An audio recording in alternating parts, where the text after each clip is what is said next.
सत्य साई बाबाय नमः। ओम श्री साई सत्य स्वरूपाय नमः।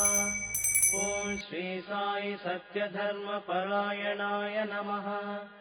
ओम श्री साई वरदाय नमः।